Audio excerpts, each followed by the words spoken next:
আসসালামু আলাইকুম বিসমিল্লাহির রহমানির রহিম। শব্দ শব্দে সূরা আল আলাম নাশরাহ এর 2 নম্বর পর্ব এটি। প্রথম পর্বে 4টি শব্দ পড়ানো হয়েছে, এই পর্বে আরও কিছু শব্দ পড়ব।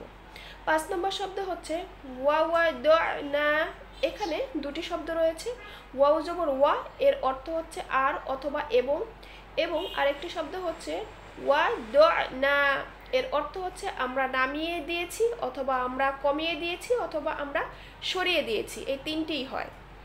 এবং এখানে আইনে সাকিন এসেছে, এটি হচ্ছে জাহারের হরফ, অর্থাৎ বাতাস বন্ধ রেখে পড়তে হবে, এখানে পড়তে হবে দোয়া। এবং নুন আলিফ জবর না, এখানে এক আলিফ টেনে পড়তে হবে, এটি হচ্ছে মদের হরফ। আলিফ খালি ডানের জবর এসেছে, মদের হরফ হলে এক আলিফ পরিমাণ টেনে পড়তে হয়। এবং দুটি শব্দ মিলে একত্র হয়েছে ওয়াওয়াদনা, এর অর্থ হবে আর আমরা নামিয়ে দিয়েছি।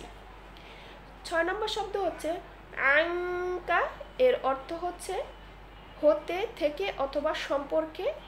এখানে মূলত দুটি শব্দ রয়েছে, একটি হচ্ছে আং, এর অর্থ হচ্ছে হতে, থেকে বা সম্পর্কে, এবং আরেকটি শব্দ হচ্ছে কাফ জবর কা, এর অর্থ হচ্ছে তোমার, আপনার, তোমাকে, আপনাকে, এরূপ অর্থ প্রকাশ করে। এই দুটি শব্দ মিলে একত্র হবে আঙ্কা এবং এর অর্থ হবে তোমার থেকে।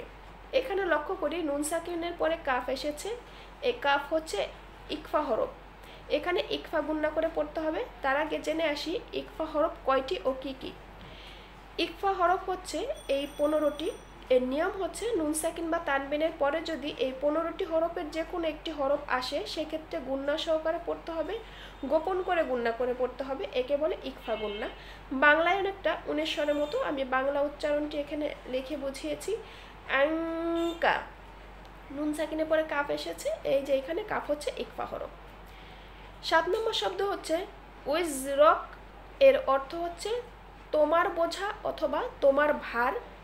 এখানেও দুটি শব্দ রয়েছে, একটি হচ্ছে উইজর, এর অর্থ হচ্ছে বোঝা অথবা ভার, এবং কা শব্দের অর্থ হচ্ছে তোমার। এই দুটি শব্দ একত্রে মিলে অর্থ হবে তোমার বোঝা অথবা তোমার ভার। এখানে ওয়াকফের স্থানে কাফে জবর এসেছে, সাকিন হয়ে যাবে, অর্থাৎ 2 নম্বর আয়াত এখানে শেষ হয়েছে। ওয়াকফের স্থানে যদি এক জবর এক জের এক পেশ, 2 জের 2 পেশ আসে সেক্ষেত্রে মনে মনে সাকিন ধরে পড়তে হয়, একে বলে আরদি সাকিন। তাহলে সম্পূর্ণ আয়াতটি যদি মিলিয়ে পড়ি, ওয়াওয়াদনা আনকা উজরক, এবং এর সরল অনুবাদ হবে আমি তোমার থেকে তোমার বোঝাকে নামিয়ে দিয়েছি।